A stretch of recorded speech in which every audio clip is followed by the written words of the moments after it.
Hey there, welcome. You're outdoors in the 608. My name's Jeremiah. I really appreciate you stopping by. The pile you see here behind me is what I call my cookie pile, oddball pile, odd chunks. Just stuff that is just not quality firewood, and I set it aside to heat my home. I do sell some of it. A couple comments in past videos where people see the pile behind in the background, they kind of ask about it, wondering what the heck's up with the pile. Wonder if I ever gonna burn it before it rots away. The answer is yes. Like I said, we heat our house with this stuff. It does not go to waste. I gave my parents a full truckload of it this year. I sold 4 of these totes full. I put an ad on Marketplace, and right away one person bought 4 of them, and I took it out because the year before I sold too many, and at the end of the burning season I was burning good quality firewood. So I don't want to do that. I want to make sure to have enough for us to burn to heat our house for the whole winter. Now from this part here all the way down here, that's going to be for next year. So from this part here all the way down here is this year, and this was really full out here, so I've used quite a bit of it already. I do tarp it to keep the snow and rain off, although we haven't had much snow. We did just get a little bit yesterday, so it's really muddy down here. But in this video I wanted to show what I do with this wood, how I get it up to the house, and what we burn in the house with. So I'm gonna get this tote here filled up, and we'll take a drive up to the house and give you a show on how we heat our home. So I hope you stick around.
Okay.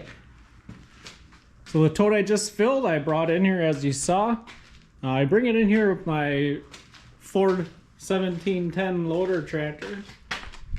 And I use this King Kutter. I believe they call it a carry-all. Yep, carry-all. It's hooked to the 3-point hitch. It's not exactly ideal, but that's the only way I have to move these totes. I do have clamp-on forks for the bucket, but there's no way that this would lift it, and it would put a ton of stress on the bucket, and I'm just not going to do that. So as this tote here sits, I can still park a car in here. Either my daughter parks in here or I do. My wife always gets a spot, of course. And this is the pile of wood that we have. So as this, although it was covered, but some of the pieces are wet, as this is drying, I will burn on this tote. So we have 2 totes in here. This is the kind of wood that I'm talking about, is chunks, pieces. If you get tree service wood, you know what I'm talking about. You get a lot of chunks, cookies, pieces, because you know it's never cut exactly perfect. And if you're selling quality firewood, you discard a lot and it piles up. So luckily for us, we heat with wood and this all goes to use. But the stuff that I have stacked to the ceiling up there, these are 10-foot ceilings. I load in the dump truck and I bring the dump truck in here and I stand in the dump truck and I stack it up to the ceiling. So that's just one row, and then this stuff here.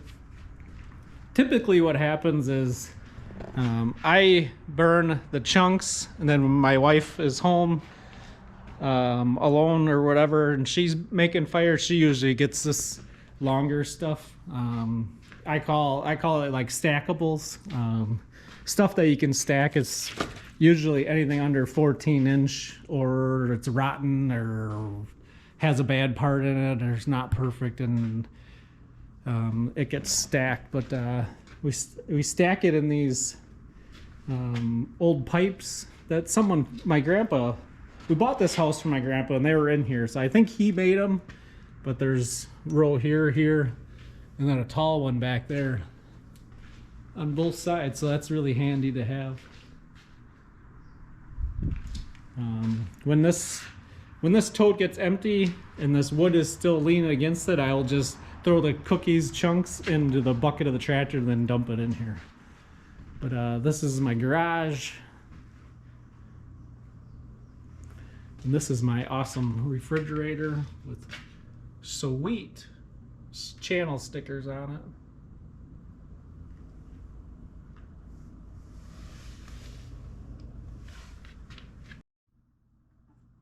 What's a beer fridge without some beer, of course?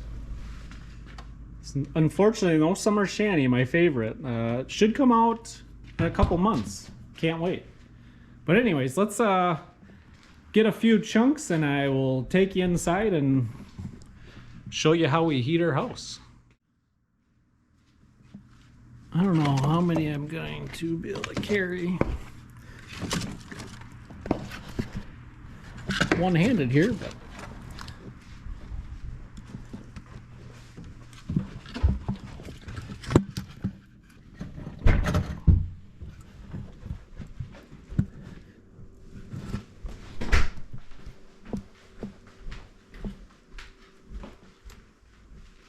so as you can see, we keep the house pretty warm.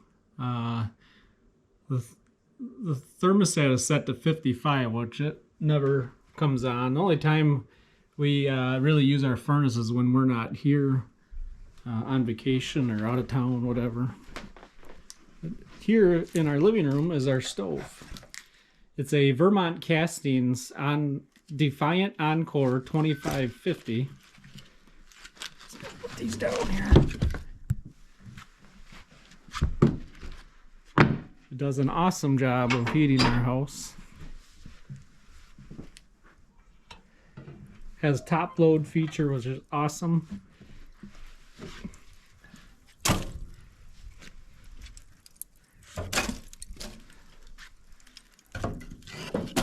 I was at work all day and my beautiful wife Amanda kept the fire going, so that's good. That's all you do. Now the stove, like I said, is located in our living room, kind of centralized through the house. It's a 2-story house, and upstairs is a huge hall or whatever. It's really tall, and I think the heat just goes through the house really well, and certain parts of the kitchen do get cold, but it works really good. So this is a catalytic stove. So what that means, it has a catalytic converter, or catalyst, I guess you would call it, back in there. I did just replace all that. It doesn't last forever. The cast iron does, you know, it gets brittle and cracks after a while, and it's a whole housing back there. So once a fire gets to a certain temperature, we have temperature gauges all over, usually around 500 degrees or so. We will close this lever, which closes this dampener here, and then it sends all the smoke, all the fire through the catalyst, and is supposed to clean the smoke and be efficient, I guess. But I don't know, this is the only stove we've ever had.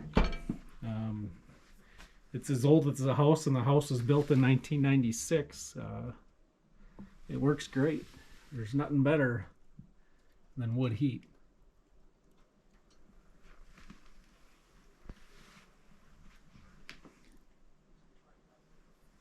Well, that is how we heat our house.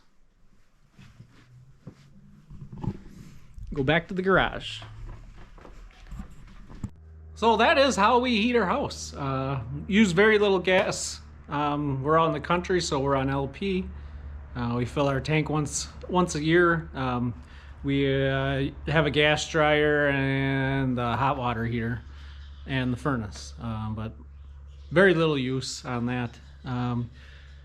So free heat, yeah, pretty much. I think so. A lot of people won't think so. Obviously, if you're getting a lot of tree service wood like I do, it's getting brought to you for free.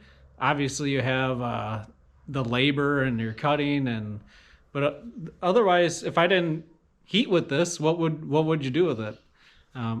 I can sell it, true, but it is saving me money in costs on my heating bill, so it all works out great.